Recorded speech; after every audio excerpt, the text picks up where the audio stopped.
The Jim Harbaugh era of Chargers football is upon us. How are things set up for year one? We're examining the state of the Chargers roster today on the Locked On NFL Scouting Podcast.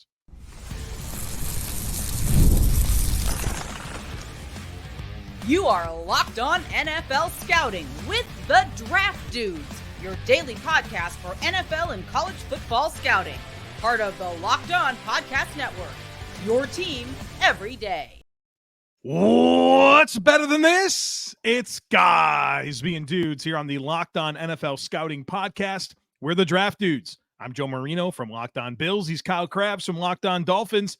And we are your NFL experts here with you daily to talk team building across the league on the Locked On NFL Scouting Podcast with the Draft Dudes, part of the Locked On Podcast Network, your team every day. Want to issue a big thank you, shout out, and welcome to our everydayers. Those of you who never miss a single episode, we appreciate y'all being here very, very much. Today's episode is brought to you by Game Time. Download the Game Time app, create an account, and use code LOCKEDONNFL for $20 off your first purchase.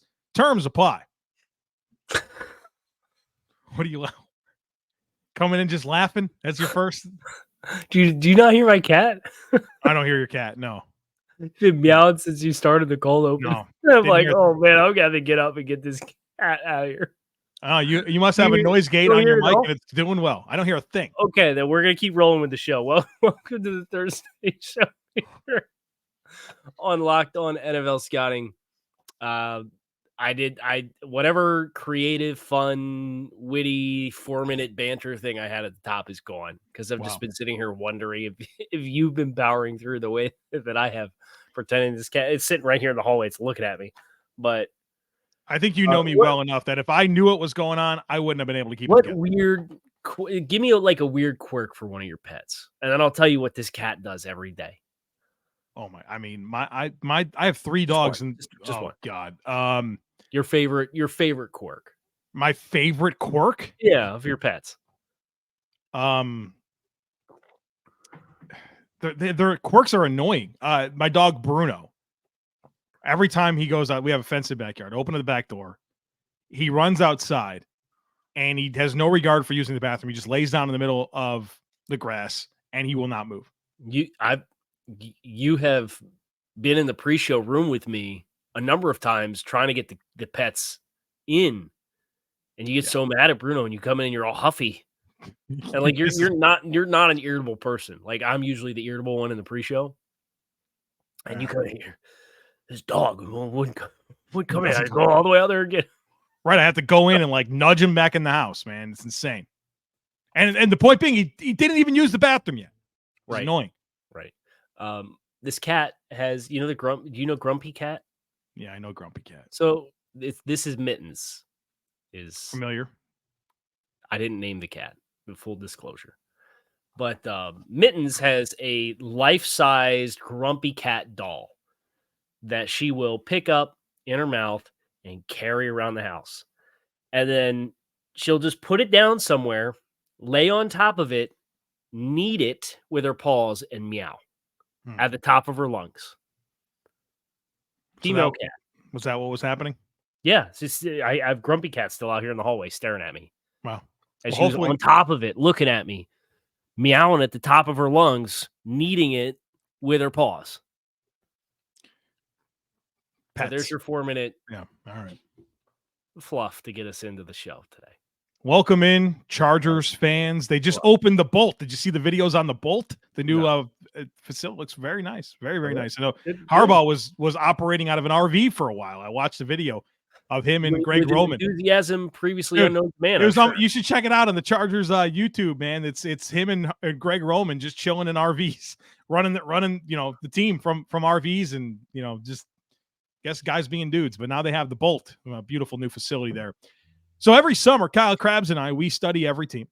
We watch the film, we evaluate all the players, and we put all of the players in buckets. Those buckets being roster cornerstone, quality starter, rookie, adequate starter, replacement level, quality depth, non-roster caliber, incomplete evaluation, and practice squad developmental player.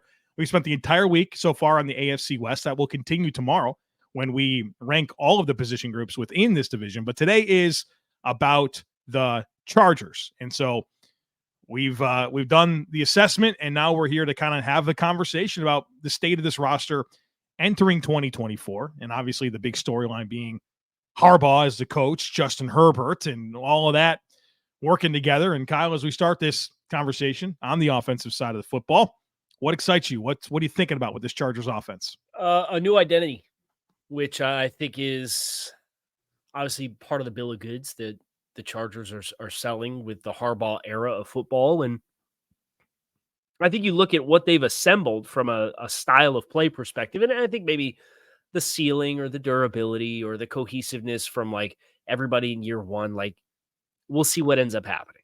But you have the desire to give Justin Herbert a run game, to have a well-rounded offensive effort that doesn't put too much on the plate of your individual franchise quarterback. And they got some body movers up front. I think Bradley Bozeman's a nice add along the offensive line to go into that spot at the center position. Or they've unfortunately had to make a change. They really weren't given much of a choice based on a retirement that you can't possibly plan for. You draft Joe Alt, who my favorite class, my top-ranked prospect in the 2024 NFL draft, regardless of position. You have big-bodied wide receivers in Quentin Johnston and DJ Chark, who you brought in, and Brendan Rice, who's a late-round draft pick. So you got guys that are physical on the outside, and you bring in Gus Edwards and J.K. Dobbins and draft Vidal. So, like, it all fits the same frame of this is who we want to be. Now, you're not going to bat 1,000, so not all those guys are going to be hits for you, and that's what this year is all about. But that's the thing that I like the most is I look at the entire picture of the offense and I say, hey, I really don't know which of these guys is going to click and which one of these guys is not. You feel better about some of them than you do others. But every personnel move being made with a singular vision in mind is all you could possibly ask for when you're in year one and you're trying to get this thing rolling. Yeah, I think that's a great call out. It's all rowing in the same direction. Even the guy like Will Dissly at tight end, like right, that's a good call out. You know, like that's one of the premier blocking tight ends in the game, and I think there's going to be a heavy emphasis on running the football, play action. You know, you're going to get glance routes and try to win leverage battles and stick it in there to these receivers with some shots down the field. I think it's pretty clear what this team wants to be offensively. And while it's certainly not exactly the Chiefs recipe, it's a winning recipe and play good defense, run the ball, control the clock, make some explosive plays in the passing game, and give yourself a chance to win every week. And there's a lot of proof of concept with Harbaugh. I mean, say what you want about the guy. Everywhere he goes, he wins, right? Everywhere. San Diego, Stanford, Michigan, the 49ers, like he wins. And now this is his latest example of that opportunity.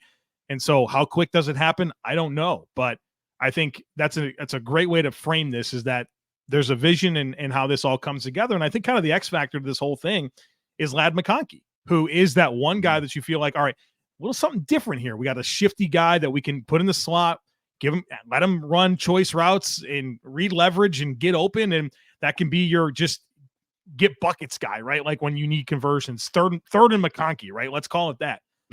Yeah. I see that as a really good. Was that third and Beasley in Buffalo? Yeah, third and Beasley. We just transitioned to third and McConkey. I think that's the way that they should look at that situation. So I think the other piece of this is like, okay, great idea. Do we have the horses at running back, right? Like J.K. Dobbins, loved him out of Ohio State, loved him as a rookie, but what has he done the last 3 years? He's been hurt. Like, what does he look like right now? Gus Edwards, very good fit in that Ravens offense where, hey, we're going to define the track. We're going to run power, hit this hole, plow and fall forward. He got 1 million rushing touchdowns last year, but like, is he a guy that you can lean on? I like Vidal, right? Like, but late round pick, Spiller. I'm going to have to take the L on that evaluation. I was going to say it's a big L for both of us. Through the pre-draft process, we liked Isaiah Spiller. Maybe it clicks. I doubt it. Right. Because it hasn't looked good, but maybe there's something there to kind of tap into. I think the ideal hope for them is Dobbins, but he's touched the ball 100 times in 3 seasons. Like just realistically, anything you get from J.K. Dobbins with just what the injury history has been, unfortunately, in the last 3 years, is house money. And you take it and you say, okay, enjoy it. And just,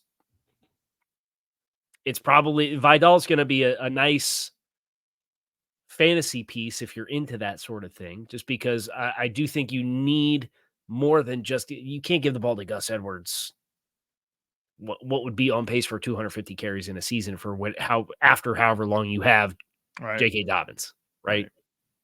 Well, I guess if there's anything that appears to be easy to find, it's running back production. We'll test that out here with the Chargers and how this comes together, and then what opportunities they have in season to be flexible as needed. All right, folks, more Chargers discussion coming up here. Got to talk defense and more, so be sure to stick with us. Passion, drive, and patience, what brings home the winning trophy, is also what keeps your ride or die alive. eBay Motors has everything you need to maintain your vehicle and level it up to peak performance. From superchargers, roof racks, exhaust kits, LED headlights, and more, whether you're into speed, power, or style, eBay Motors has got you covered. With over 122 million parts for your number one ride or die, you'll always find exactly what you're looking for. And with eBay Guaranteed Fit, your part is guaranteed to fit your ride every time or your money back, because with eBay Motors, you're burning rubber and not cash. With all the parts you need at the prices you want, it's easy to turn your car into the MVP and bring home that win. So keep your ride or die alive at ebaymotors.com. Eligible items only. Exclusions apply. eBay Guaranteed Fit only available to U.S. customers. You have anything else in offense? I guess we should probably talk a little bit more about the offensive line, where I mean, we got first-round picks all over the place here, don't we? Yeah, we do. Slater, Johnson, Alt, and those all look like they're going to be foundational pieces here. You mentioned Bradley Bozeman as a good scheme fit. It sounds like they're sorting things out at right guard. Might be Sawyer, Trey Pipkins, according to Harbaugh in a press conference I was listening to in June, potentially in that mix at right guard. So that's kind of your unsettled spot. I think we kind of know what the rest of this looks like.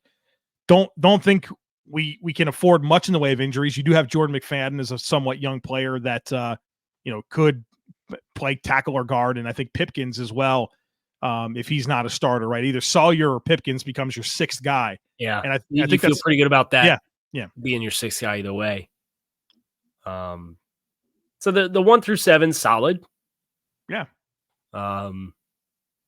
Brendan Jamie's kind of the backup snap. I think that's the biggest. If you ask me, amongst the offensive linemen, stylistically, where the biggest gap is from the starter to the backup, I would probably say Bozeman as how much of a power center he is versus Jamie's from what we've seen throughout his career going back to college. Yeah. It's not really his style. I think that there's a bit of a void there. So you hope Bozeman stays healthy to give you some consistency there at the center spot. I think that's a great call out. I think you saw that last year as well with Will Clapp was their primary snap taker at center, and obviously lacking power there. And I think you kind of take away from the strengths of other players when you.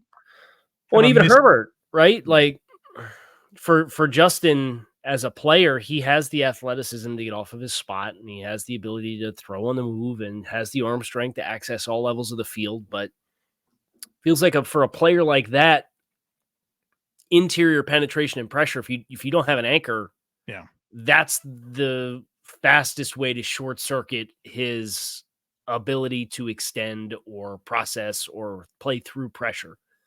He's certainly athletic enough to duck a guy on the edge and get outside the pocket and take his escape hatch. But if it's right in his face, that's where I think for Justin, with where his strengths and weaknesses are as a player, I think that's where you get the worst parts of Justin dealing with pressure, is when it's right in his face. So that's the offense. Run the ball, play action, leverage, choice routes, being physical. The defensive side of the football, I'm sure Chargers fans are very excited to get away from Brandon Staley and everything that went into that, and kind of a set course on a new direction here defensively. And I think there should be some transition with this defense. And I think, kind of looking at what you kind of thought of Bosa and Mack is like the identity of this defense. Of course, Derwin James always part of that conversation. Mack obviously very productive last season. A lot of that, I think his pressure was consistent. It's like a bunch of sacks in that one game against Vegas, if I'm not mistaken. But Bosa is a good player, but like the last couple of years, he just hasn't been available. They bring in Bud Dupree is like another 30-plus-year-old pass rusher here. But to me, the story with the edge is Tuli Tuipulotu and what he showed as a rookie, man. Like you could talk about Dupree and Mack and Bosa. I want to talk about Tuli because I thought he flashed in such a big way and looks like he can be, one of the building blocks for this defense moving forward. And so that's a guy that I'm really excited about for this front. I'm glad that's the framing that you use because as I look at the team, you kind of have this mix of the old guard and the new guard simultaneously with older veteran players that are on big contracts that you don't know how much longer they're going to be there. You don't know how much longer before the play drops off any further than it already has versus what their ceiling was as players. The option to keep Mack and Bosa and Derwin James, kind of those are the three guys that I point to specifically. Tuli, if you ask me who the best long-term building block is defensively, would be my answer. And I like Asante Samuel Jr. I think he's more proven as a player. I like Alohi Gilman. Well, I was a fan of Junior Colson as a top option at linebacker in this year's draft. But give me the pick of the litter on the entire defensive depth chart, and I would say that Tuli's the best long-term building block that you have. And I would want to make sure that he gets the opportunities that he needs to play wherever and play as much as you're comfortable having guys play to make the most of what his development is for the long term. I have concerns about the interior players. I think we got to get better here. And you got, Justin Agboigbe is a draft pick this year. Tito Banya is a second-year player. I don't know, man. Matlock's a second-year player. Can Chris Hinton play? Poona Ford, man, I was so excited when the Bills got him last year, and he just didn't get a lot of snaps. And that's Daquan Jones got hurt in week 5, and they didn't even really rely on Poona Ford to pick that up, and he, kind of a down year in Seattle the year before. So I think a question mark, you could like a lot about the edge situation, but the inside, I think we can have some problems here. I agree. Kind of through the same light as we talked about yesterday with Denver, though. Physical linebackers to play behind it. Good guys Lord, can play from traffic. You got some guys that can thump, right, and make a mess of the box and get down and trigger in the line of scrimmage and pop an offensive lineman to kind of create that wall, that theoretical wall where Perryman and Junior Colson are two big guys. There's a lot of physicality with what they can bring in linebacker. And then they have Dion Henley as a guy that can rotate in and liked him coming out of Washington State. I think they should have some optimism for what he can be as a coverage option to pair with Colson when you bring Perryman off on long down and distances. So there's some complementary skill sets in that linebacker room that I think can make it okay. But if you're telling me that this is the group that they're going to roll with up front all season long, my question is how well do they anchor the point of attack between the tackles? How cool is it for Junior Colson to have the career that he did at Michigan, get drafted by this team, and then of course the defensive coordinator for the Chargers is Jesse Minter, who was the defensive coordinator the last 2 years at Michigan. I think that's going to put him in such a good spot early on to play not only with Minter but next to Perryman. I think that'll be a major asset. Perryman's had a long, productive career in the NFL. But he'll be able to come in and know the scheme and know a lot of the terminology, and I think that's going to position him well to be one of the more impactful rookie defensive players across the entire NFL, assuming we can make do with what's in front of him at defensive tackle. Right. You want to go to break and then come back? We'll talk the rest of the defensive depth chart. We will talk about the rest of the defensive depth chart on the other side of it, so be sure to stick with us. I love sports. I love them so much. I never want them to stop. But as the playoffs wind down, we get fewer games, and the sports aren't sportsing like I want them to. But FanDuel lets me keep the sports going whenever I want. All I have to do is open the app and dream up bets anytime that I'm in the mood. And this summer, FanDuel is hooking up all customers with a boost or bonus daily. That's right. There's something for everyone, every day, all summer long. And they've got some fun Charger specials that you got to check out. Here we go. This is the 3 that I like. They have the Chargers right now, plus 220 to score a touchdown in every single regular season game. So if you like that, you can get it at plus 220. If you think they're going to sweep the Raiders this season, you can get that at plus 200. And how about this one? The over-under for Chargers wins set at 8.5. So check out all that over at FanDuel, FanDuel.com/lockedon, and start making the most out of your summer. FanDuel, official sports betting partner of Major League Baseball. Can confirm these sports are no longer sporting. Right. Worst time on the calendar now. Major League Baseball. Well, I'm into golf has been helping me a little bit. I've enjoyed some of these tournaments, but yeah, it's not football. Get it on the weekends, though. I know. Sunday afternoon, just chilling at home, watching the golf tournament, Sunday finish. Well, we are less than a month away from training camp. Right. And then it'll be back. That's part of is that part of the NFL's, like, they get it, right? Like they can make their preseason the most exciting thing going on. Yeah. Because you just want it so bad. Yep. Right? Yep. You're just ready. And obviously there's a lot of storylines for players making teams, and there should be a lot of healthy competition for a team like this, like the Chargers. So we didn't really get in the secondary for them. I like the addition of Cam Hart a lot. Kristian Fulton was an addition in free agency. That's a battle that I would expect Fulton to win because he's a 10-year NFL player. But like, I liked Cam Hart more than I thought that I would, because my early exposures to Cam Hart were like, man, he's a little stiff. I don't know how well he really came into his own his last year at Notre Dame. So is there a world where your best corner combination includes Samuel traveling with players, potentially sometimes in the slot, and then Fulton and Cam Hart as your 2 best outside corners? Yeah, I think so. And I think there's a world where Fulton can play in the slot a little bit too if he needed to. Mm-hmm. So, and Fulton's had good tape in the NFL. Just last year for Tennessee, it was a step back, but I think everything was a step back for Tennessee. I think right. Fulton's a better player. I thought that was one of my favorite value signings of the offseason for any team was Fulton. So I just look at their corner situation, and I know Samuel has the foot speed to move around. I know he has the speed to play outside if you want him to play outside. But, man, I'm really pulling for Cam Hart to win some reps there for them. And, obviously, you mentioned Kristian Fulton with some inside-outside flexibility. So that's it's not a bad place to be. Right. If you need to stuff the box because you don't have the horses up front, if you have some solid coverage options, you'd say, hey, look, you guys are going to play on islands, and you're going to have to win for us every week. And I think they can, to some degree, do that because they have 2 safeties that can play low when they want to. And that means you can play with 7 and 8 man spacing in the box if you want to. I really like Alohi Gilman.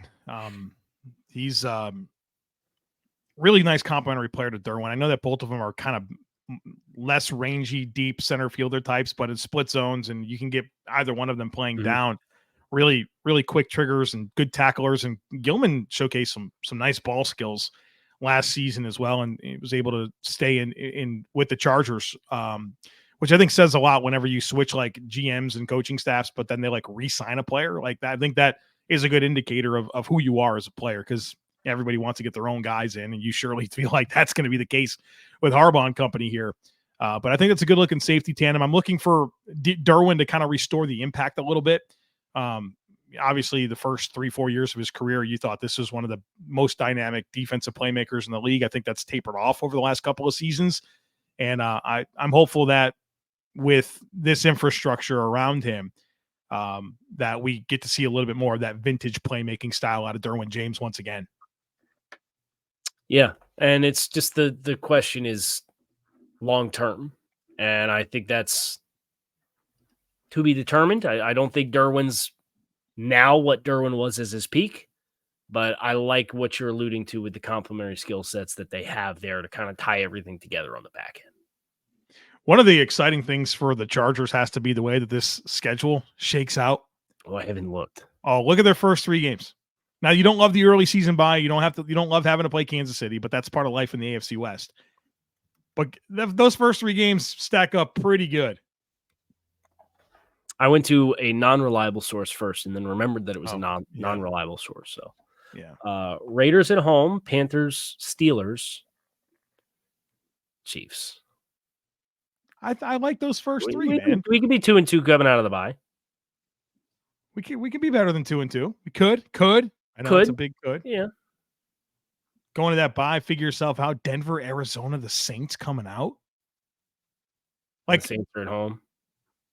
Yeah, I think this is a little noise here. Yeah, I mean, you have a quarterback like Justin Herbert. You have a proven winning coach in Harbaugh. You have some defensive talent. I think it's going to be fascinating to see how this comes together and how soon the Chargers can assert themselves into being a contending team, because they got the quarterback box checked. You feel like, at least, of course. Yeah, they do. You know what I don't like? The matchup of Damian Lewis and Robert Hunt against this defensive interior. We're going to find out about the Chargers' interior defensive line real quick. Well, right, and the Raiders, too. The Raiders, we just got done talking about the Raiders this week and how they got some maulers with Jackson Powers-Johnson and Dylan Parham. Kansas City in week 4, dude. Yep, we're going to find out real quick. And if it doesn't go well, it's not going to go well. But we'll know by the bye week. The Chargers got to be so tired of that. Like, for so long, they just run the ball on the Chargers, right? Like Sebastian Joseph Day and Austin Johnson and all these guys. It's been like they